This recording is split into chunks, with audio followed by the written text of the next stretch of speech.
If you're thinking about moving to Denver, Colorado, it is super easy to get caught up in all of the cool stuff that you probably have heard residents tell you about all the great things of Denver. You don't want to just focus on all the goods, but also the bads and possibly those uglies that each and every single city has to offer. So in this video, the team and we are going to talk about 8 reasons that you might want to reconsider moving to Denver, Colorado. You're going to get some raw information from both myself and Jordan about the last 12 years that we both lived in this city. We came from Chicago to Denver, and it has changed quite a bit over the last decade. Yes, Denver and Colorado in general are beautiful places to live and have tons to offer. But had I known some of these things that I'm about to share with you, I probably would have gone about some things slightly different. Thanks, Bob, for the introduction. This is Jordan LaFell. We're both licensed brokers here in Colorado and absolutely love helping people with their real estate needs. If this is your first time stopping by the channel, a big high five for you for stopping by.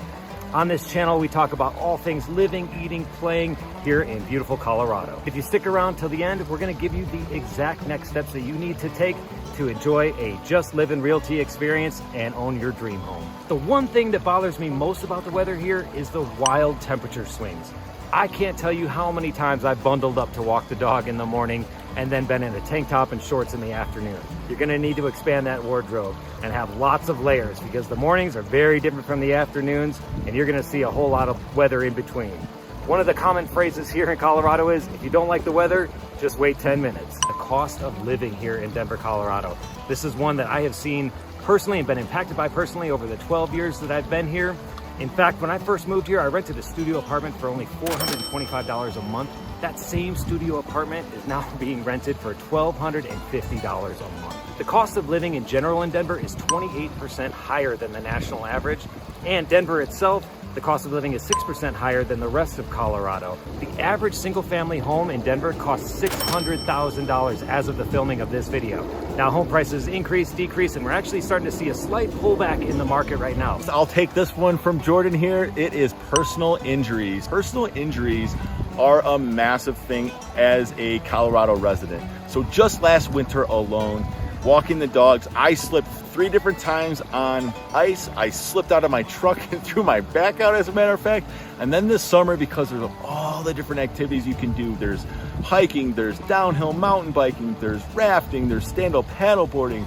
There's just so many different activities that you can do here in Colorado. I actually snapped my Achilles tendon playing pickleball, of all things, against a 67-year-old lady. You're gonna hurt yourself living in Colorado if you do take advantage of all of the different activities that this beautiful state has to offer. I don't know what it is, but the traffic here, people that are coming from all sorts of different states, maybe they had a different driver's ed teacher than I had growing up, because I grew up in the Chicagoland area, which the traffic is way worse there than it is here, even on its worst days. I feel like all of the different transplants that are coming from all various states, nobody really can jive quite properly when it comes to heading up to the mountains as a weekend warrior, trying to get that ski day in, or going up to camp or what have you. It just seems like the gridlock is a lot tougher. And here's a simple pro tip. The earlier you can head out, the better. The climate.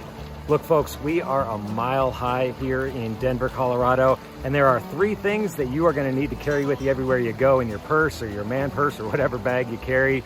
Number 1, you're going to need sunglasses. We get more days of sun here than they get in Hawaii, and the sun is intense. On that morning commute, if you are heading east, you are heading directly into the sun, and if you're heading west in the afternoon, you're heading directly into the sun, you're going to need those sunglasses. The second thing you're going to need is sunscreen. Again, we're a mile high closer to the sun here. The sun is intense, and so your skin is going to be feeling that. So make sure that you're mindful of your skin, and you're going to have to add sunscreen to your items that you bring with you throughout the day. Lastly, and this is something that I probably need right now, is some chapstick.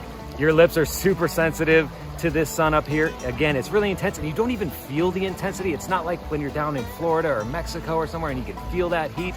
Up here, the air is thin, so you don't even notice it until your lips are dry and cracked, half your face is sunburned, and you're blind from staring at the sun. Camping and hiking. Now listen, oftentimes when people think about Colorado, they think of these vast, wide open spaces and the wilderness.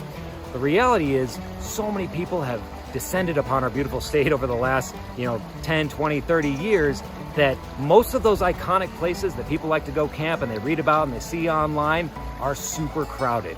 A little pro tip, if you're coming out here and you're expecting to just head out and go camping and wing it, think again. You're likely going to need reservations, especially if you're going to go to one of the more popular destinations in the mountains to camp.